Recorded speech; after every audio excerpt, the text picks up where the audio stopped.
বদরের ময়দানে এই পাশে কোরাইশ, এই পাশে মুসলমানেরা। বিশ্বনবী জালাময়ী ভাষণ দিলেন, তোমরা দেখতে পাচ্ছ এটা বদরের ময়দান না, এটা আল্লাহর জান্নাত, ওই জান্নাতের দিকে ছোট।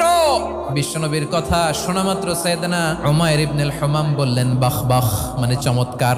বিশ্বনবী বললেন মা ইয়াহমিলুকা আলা কওলিকা বাখ বাখ ইয়া উমাইর, আমার এই কথা শুনে তুমি কেন বললা বাখ বাখ?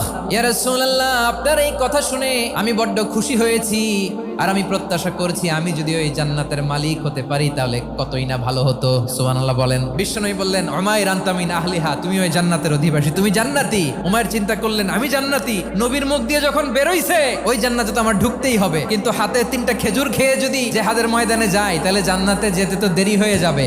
এই চিন্তা আসা মাত্রই খেজুর 3টাকে তিনি ছুঁড়ে মারলেন, তলোয়ার বের করে আল্লাহু আকবার বলে বদরের ময়দানে ঝাঁপিয়ে পড়লেন। আল্লাহর শত্রুদেরকে কচুকাটা করে এক পর্যায়ে শাহাদাতের সুধা পেয়ে নিজেও জান্নাতি হয়ে গেলেন। পড়েন সুবহানাল্লাহ।